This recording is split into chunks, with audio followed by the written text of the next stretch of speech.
अपने हिस्सेदारी की लड़ाई लड़ेगा। अब मुसलमान डिस्पोजल गिलास नहीं है कि तुमने पानी पिया और फेंक दिया।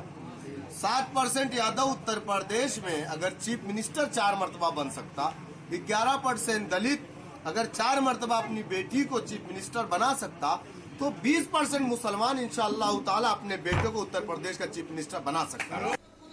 AIM उत्तर प्रदेश प्रमुख ने आज आजमगढ़ के उस मुस्लिम बाहुल्य किले में सेंधमारी करने की कोशिश की और सपा बसपा और भाजपा तीनों को ललकारा। कौम को कमजोर करने के पीछे जितना सरकारों के सिर ठीकरा फोड़ा, उतना ही उन्होंने मुसलमानों को भी जिम्मेदार बताया और कहा कि इस कौम ने अपनी राजनीतिक ताकत से दूसरों को मजबूती दी, जिससे कौम कमजोर हुई। प्रदेश प्रमुख शौकत अली जिले के मुबारकपुर विधानसभा कार्यालय का उद्घाटन कर कस्बे के ताज पैलेस में कार्यकर्ताओं को संबोधित कर रहे थे। अपने काफिले के साथ मुबारकपुर के अमिलो कस्बे में पार्टी कार्यालय का उद्घाटन करने पहुंचे AIM उत्तर प्रदेश प्रमुख शौकत अली ने कहा कि आबादी में 20% की हिस्सेदारी होने के बाद भी आज मुसलमान कमजोर है। उसने अपनी राजनीतिक ताकत से हमेशा दूसरों को मजबूती दी, जिसके नाते ना तो उसकी कोई लीडरशिप बनी और कौम कमजोर होती चली गई। अब सभी को AIM के साथ जुड़ने की जरूरत है। संबोधन के बाद उन्होंने पत्रकारों से और क्या कहा, सुनिए आप उनकी बात। मुबारकपुर आजमगढ़ का एक बहुत ही इम्पोर्टेंट हिस्सा है। अगर मुबारकपुर को आजमगढ़ का दिल कह दिया जाए तो ये कम ना हो। और दूसरी चीज, मुबारकपुर आजमगढ़ का एक ऐसा शहर है और एक ऐसी विधानसभा है जो सबसे ज्यादा टैक्स यूपी गवर्नमेंट को इस जिले में देती है। लेकिन अफसोस की बात है कि यहाँ पर एक बहुत बड़ा तबका हमारे बुनकर भाइयों का रहता है, जिसके बारे में कभी समाजवादी पार्टी ने अपने मैनिफेस्टो में कहा था कि हमारी सरकार आएगी तो हम बुनकरों को मुफ्त में बिजली देंगे। 221 जीत करके आए, 2012 में 5 साल सरकार रही, समाजवादी पार्टी ने बिजली मुफ्त बुनकरों को नहीं दी। दूसरी बात, योगी आदित्यनाथ की गवर्नमेंट ने लाइट का बिल बढ़ा दिया, यूनिट बढ़ा दिया, 1500 से 2000 कर दिया। कहीं न कहीं हमारा जो बुनकर तबका है वो परेशान हाल है, उसके बच्चे भूखे हैं।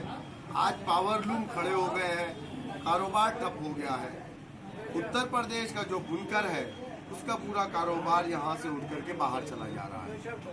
दूसरी चीज यह है कि हम ये चाहते हैं कि एक मजबूत अलायंस बने जिससे बीजेपी को रोका जाए, और हम उसके लिए अपने दरवाजे सपा बसपा के लिए ओपन कर रखे।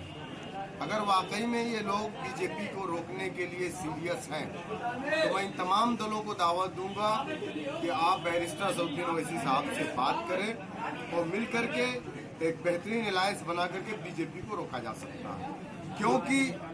क्योंकि 2017 में कांग्रेस समाजवादी का अलायंस बीजेपी को नहीं रोक पाया, 2019 का सपा बसपा का अलायंस बीजेपी को नहीं रोक पाया। MIM चूंकि उत्तर प्रदेश के अंदर मुसलमानों का एक बड़ा तबका 20% आबादी है और वो बहुत तेजी से बैरिस्टर असदुद्दीन ओवैसी साहब से प्रभावित होकर के नौजवान MIM की तरफ रुख कर रहा है, और हम नहीं चाहते हैं कि मुस्लिम वोटों का बंटवारा हो। इसलिए हम तमाम लोगों से चाहते हैं कि यूनाइट होकर के बीजेपी को रोका जाए तो हमारे साथ है। ओम प्रकाश राजभर किस तरफ हैं? ओम प्रकाश राजभर जी का जो भागीदारी संकल्प मोर्चा है, MIM पार्टी उस मोर्चे का हिस्सा है।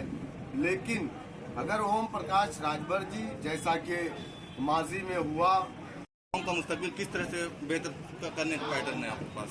देखिए, हम जिस मोर्चे का हिस्सा है भागीदारी संकल्प मोर्चा, उसके कन्वीनर ओम प्रकाश राजभर है। अभी फिलहाल हम उस मोर्चे का हिस्सा है। अगर राजभर जी बीजेपी के साथ जाएंगे तो MIM नहीं जाएगी। अब जिन लोगों को भी उस मोर्चे का हिस्सा बनना है तो फिलहाल वो ओम प्रकाश राजभर से बात करें। हम तक तो अभी तक कोई इस तरीके का पैगाम नहीं आया कि हम आपसे अलायंस करना चाहते हैं, हम आपके साथ बैठना। हम तो खुद चाहते हैं कि एक मजबूत अलायंस बनकर के उत्तर प्रदेश में हम बीजेपी को रोकने का काम करें। और जिस दल की बात आप कर रहे हैं, मुस्लिम जो क़यादत वाली जो पार्टियां हैं, मैं उनसे कहूंगा कि उनको ज़मीन पे उतर करके काम करने की ज़रूरत है, संगठन को मजबूत करें। तो यकीनन अगर आप मजबूती के साथ ज़मीन पर रहेंगे, काम करेंगे, तो यकीनन जो लोग आपसे बात करेंगे, ऐसा नहीं है। MIM पार्टी से आज क्यों लोग बात कर रहे हैं?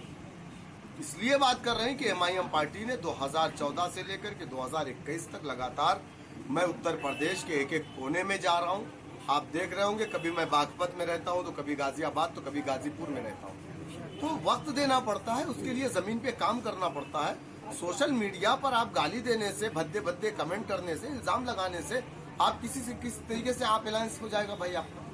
आप सोशल मीडिया पे प्रेशर बना करके वो चीज नहीं कर सकते, जमीन पे काम करके आप उस चीज कर सकते हैं। आपकी पार्टी 100 सीटों में चुनाव लड़ी, आजमगढ़ में कितनी सीटों में? अगर उत्तर प्रदेश में हम अकेले चुनाव लड़ेंगे तो 100 नहीं बल्कि हम 150 सीटों पे चुनाव लड़ेंगे। हम मुसलमान का वोट किसी के बाप की जागीर नहीं है, मुसलमान का वोट बेवा का माल नहीं है, कोई भी आए लूट के लेकर के चला जाए। अब मुसलमान अपने हिस्सेदारी की लड़ाई लड़ेगा। अब मुसलमान डिस्पोजल गिलास नहीं है कि तुमने पानी पिया और फेंक दिया। 7% यादव उत्तर प्रदेश में अगर चीफ मिनिस्टर 4 मरतबा बन सकता, 11% दलित अगर 4 मरतबा अपनी बेटी को चीफ मिनिस्टर बना सकता, तो 20% मुसलमान इंशाअल्लाह ताला अपने बेटे को उत्तर प्रदेश का चीफ मिनिस्टर बना सकता है।